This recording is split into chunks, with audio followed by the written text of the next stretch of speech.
प्रिय विद्यार्थियों, स्वागत है आपका एक बार फिर। अब आने वाले कुछ वीडियोस में हम जो आपके सेकंड यूनिट है उसके जितने भी ऑर्गेनेलीज हैं उनके बारे में बात करेंगे। तो सबसे पहले हम एंडोप्लाज्मिक रेटिकुलम के बारे में थोड़ी चर्चा करते हैं। तो एंडोप्लाज्मिक रेटिकुलम जो है वो साइटोप्लाज्मिक जो वेक्यूलर सिस्टम है उसका एक पार्ट है। और गार्नियर ने सबसे पहले 1897 में इसको ऑब्जर्व किया था और उसने इन्हें अर्गेस्टोप्लाज्म का नाम दिया था। परंतु इसकी जो स्ट्रक्चर है वो सबसे पहले वाज गिवन बाय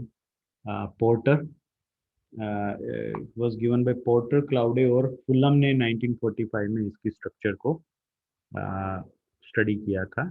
और एंडोप्लाज्मिक रेटिकुलम जो नाम है वो के आर पोर्टर ने 1953 में इसको कॉइन किया था। तो पोर्टर के अनुसार अगर इसकी डेफिनेशन की बात करें, हम इसको कैसे डिफाइन कर सकते हैं। अकॉर्डिंग टू पोर्टर जो इसकी डेफिनेशन है, it's a well developed electron microscopic network of interconnected cisternae tubules and vesicles present throughout the cytoplasm, especially in the endoplasm. तो ये एक सिस्टर्नी ट्यूब्यूल्स और वेसिकल्स का एक इंटरकनेक्टेड नेटवर्क है जो साइटोप्लाज्म में प्रेजेंट रहती है। इसकी अक्रेंस की अगर हम बात करें तो ये जो है एंडोप्लाज्मिक रेटिकुलम या जिसे हम ER भी बोलते हैं, ये प्रोकैरियोट्स में तो अनुपस्थित होती है, परंतु ये यूकैरियोट्स में ऑलमोस्ट सभी कोशिकाओं में प्रेजेंट होती है। यूकैरियोटिक एनिमल्स की सभी कोशिकाओं में, एक्सेप्ट जो जर्मिनल सेल्स हैं और जो मेच्योर मेमेलियन आरबीसीज हैं, एरिथ्रोसाइट्स हैं, उनको छोड़कर ये बाकी लगभग सभी कोशिकाओं में उपस्थित होती है। इसकी जो डेवलपमेंट है वो डिपेंड करती है एक्चुअल में जो मेटाबॉलिक स्टेट है कोशिका की, उसकी मेटाबॉलिक स्टेट पर जो है इसकी डेवलपमेंट और इसकी जो प्रेजेंस है वो बहुत डिपेंड करती है। जैसे एम्ब्रियोनिक कोशिकाओं में ये लगभग अनुपस्थित होती है।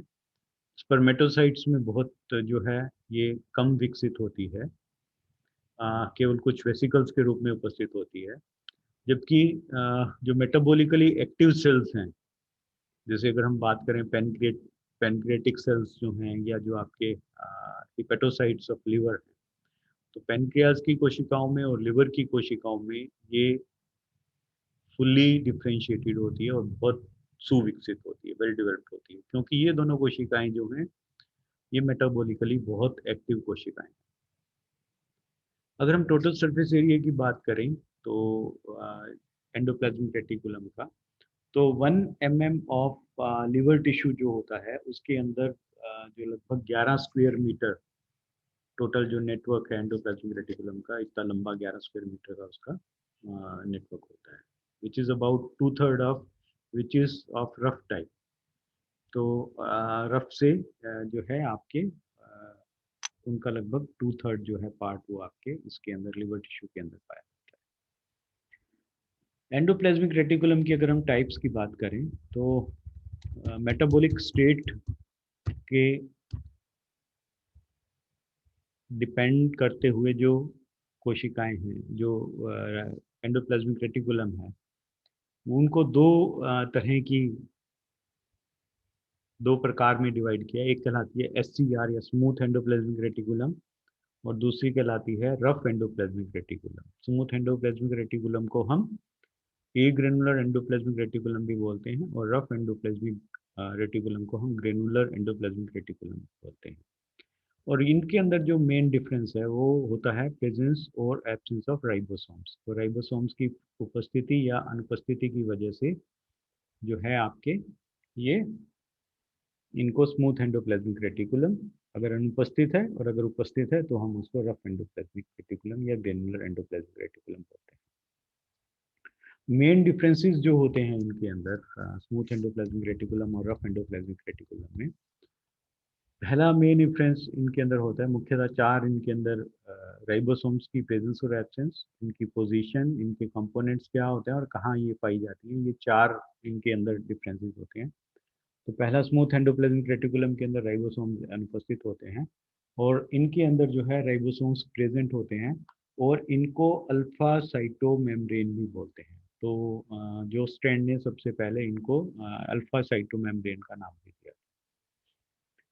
इनकी जो पोजीशन होती है स्मूथ एंडोप्लाज्मिक रेटिकुलम वो present near the cell membrane, इसकी जो प्रेजेंस है वो सेल मेम्ब्रेन के आसपास होती है, जबकि ये जो होती है ये न्यूक्लियस के mainly present near the nucleus. तो रफ एंडोप्लाज्मिक रेटिकुलम न्यूक्लियस के आसपास उपस्थित होती है। इसके जो कंपोनेंट्स हैं ये मेनली ट्यूब्यूल्स की बनी हुई होती है और जबकि रफ एंडोप्लाज्मिक रेटिकुलम मुख्यतः सिस्टर्नी की बनी होती है। इनकी जो अक्रेंस है रफ स्मूथ एंडोप्लाज्मिक रेटिकुलम, ये मेनली उन कोशिकाओं में पाई जाती है जो लिपिड और स्ट्रॉइड फॉर्मिंग सेल्स हैं या जो ग्लाइकोजन मेटाबॉलिज्म में काफ़ी एक्टिव होती हैं, उन कोशिकाओं में स्मूथ एंडोप्लाज्मिक रेटिकुलम पाई जाती है। जैसे एडिपोसाइट्स या जिनको हम fat cells of adipose connective tissue है उनके अंदर, interstitial cells of testis, testis की जो इंटरस्टिशियल कोशिकाएं हैं उनके अंदर, जो एड्रीनल कोर्टिकल सेल्स हैं एड्रीनल कोर्टेक्स की उसके अंदर, ग्लाइकोजन स्टोरिंग सेल्स हैं जो लिवर की उनके अंदर, मसल सेल्स के अंदर, ब्लड की जो ल्यूकोसाइट्स हैं उनके अंदर, ब्राउन फैट सेल्स और रेटाइनल सेल्स, तो जो रेटिना की सेल्स हैं उनके अंदर जो है ये स्मूथ एंडोप्लाज्मिक रेटिकुलम पाई जाती हैं। रफ एंडोप्लाज्मिक रेटिकुलम जो होती हैं, जो कोशिकाएं मुख्यतः प्रोटीन फॉर्मेश जो कोशिकाएं मेनली प्रोटीन फॉर्मिंग सेल्स हैं उनके अंदर जो हैं आपके ये कोशिकाएं पाई जाती हैं। जैसे जो एसाइनल सेल्स हैं पेनक्रियाज की, गोबलेट सेल्स ऑफ गट, तो गट की जो गोबलेट सेल्स हैं जो म्यूकस को स्क्रीट करती हैं, जो प्लाज्मा सेल्स हैं जो एंटीबॉडीज प्रोड्यूसिंग सेल्स हैं, निसल सेल्स जो होती हैं न्यूरॉन्स की, और endocrine cells of anterior pituitary जो होती हैं, इन सब के अंदर जो है आपके रफ एंडोप्लाज्मिक रेटिकुलम वो काफ़ी संख्या में पाई जाती है। इसके बाद हम बात करते हैं इसकी अल्ट्रा स्ट्रक्चर की। तो इलेक्ट्रॉन माइक्रोस्कोपिकली जब इसकी स्टडी की गई तो उसमें ये पाया गया कि 3 टाइप के जो मुख्य एलिमेंट्स हैं वो एंडोप्लाज्मिक रेटिकुलम को बनाते हैं और ये 3 एलिमेंट्स थे cisternae, vesicles and tubules. Cisternae जो होते हैं पहले जो फर्स्ट एलिमेंट जो है इसका सिस्टर्नी, ये नैरो 2 लेयर अनब्रांच्ड जो है एक एलिमेंट्स हैं जो न्यूक्लियस के पास प्रेजेंट होते हैं। ये एक दूसरे के ऊपर जो है स्टैक के फॉर्म में उपस्थित होते हैं और ये आपस में इंटरकनेक्टेड भी हो सकते हैं या नहीं कनेक्टेड नहीं भी हो सकते। इनका जो डायमीटर है वो 40 से 50 जो है माइक्रोन इनका डायमीटर होता है और इनके ऊपर राइबोसोम खूब सारी संख्या में उपस्थित होते हैं। जो राइबोसोम्स एंडोप्लाज्मिक रेटिकुलम के ऊपर अटैच रहते हैं, ये ग्लाइकोप्रोटीन होता है जिसे राइबोफोरिन बोलते हैं।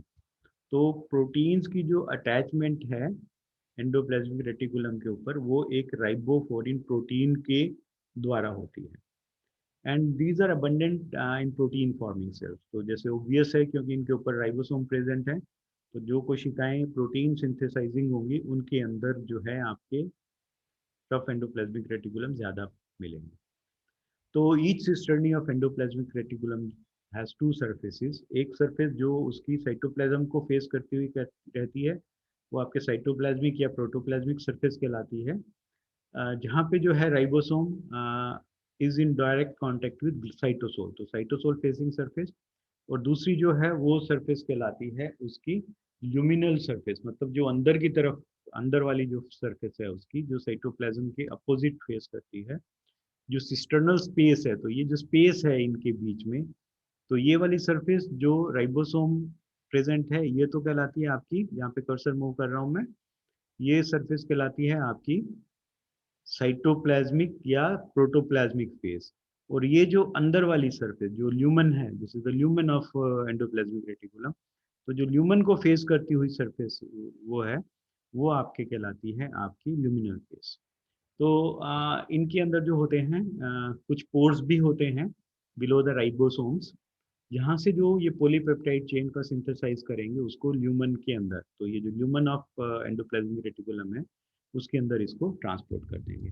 तो ये फर्स्ट टाइप के जो हैं सिस्टर्नी, जो हैं सिस्टर्नी के रूप में एक प्रेजेंट होते हैं। These are vesicles and these are the tubules. तो तीन तरह के, तीन फॉर्म्स में एंडोप्लाज्मिक रेटिकुलम जो है प्रेजेंट हो सकता है। जो वेसिकल्स होते हैं सेकंड टाइप ऑफ राइबोसोम्स हैं, second type, second element of endoplasmic reticulum, ये ओवल, स्फेरिकल या ओवल या स्फेरिकल शेप में हो सकते हैं, जो साइटोप्लाज्म में स्कैटर्ड रहते हैं। और इनका जो साइज है वो वेरी करता है 25 से 500 माइक्रोन के बीच में। और ये ऑफन अकर करते हैं आइसोलेटेड इन साइटोप्लाज्म, स्टैक की फॉर्म में, जैसे ये इकट्ठे ग्रुप में इकट्ठी होती हैं उसमें नहीं रहते, ये आइसोलेटेड फॉर्म में प्रेजेंट रहते हैं। और इनके ऊपर भी जो है राइबोसोम्स प्रेजेंट होते हैं। और ये भी उन कोशिकाओं में मिलते हैं जिनके अंदर कोशिकाएं जो हैं प्रोटीन सिंथेसिस में ज़्यादा एक्टिव हैं। तीसरे प्रकार की जो तीसरा एलिमेंट जो है एंडोप्लाज्मिक रेटिकुलम का, वो कहलाता है टिब्यूल्स, जो वाइड होती हैं, ट्यूबुलर हैं, ब्रांच्ड हैं। अगर आप देखें तो ये ट्यूबुलर और ब्रांच स्ट्रक्चर्स हैं जो सेल मेम्ब्रेन के आसपास प्रेजेंट होते हैं। और इनका जो डायमीटर होता है वो 50 से 100 माइक्रोन के बीच में होता है। और ये बिना राइबोसोम के होती हैं। तो ये मुख्यतः जो है रफ एंडोप्लाज्मिक रेटिकुलम के रूप में प्रेजेंट होती हैं। और रफ एंडोप्लाज्मिक रेटिकुलम का मुख्य काम जो होता है लिपिड और स्ट्रॉयड जो है उनके फॉर्मिंग सेल्स के अंदर जो है स्मूथ एंडोप्लाज्मिक रेटिकुलम यानी ये ट्यूब्यूल्स जो हैं वो ज़्यादा प्रेजेंट होते हैं।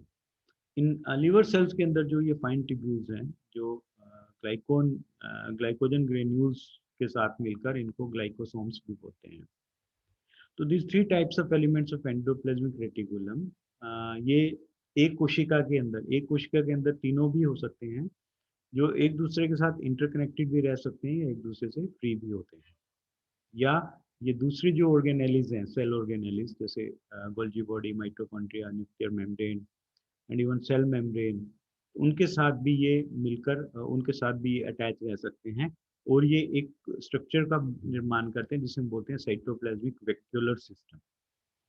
तो जो एंडोप्लाज्मिक रेटिकुलम है, इट फॉर्म्स अबाउट 30 टू 60% जो है आपका साइटोप्लाज्मिक, जो टोटल वेक्यूलर सिस्टम है उसका 30 to 60% जो है वो एंडोप्लाज्मिक रेटिकुलम बनाती है, जो रफली टोटल कोशिका के वॉल्यूम का 10% के लगभग है।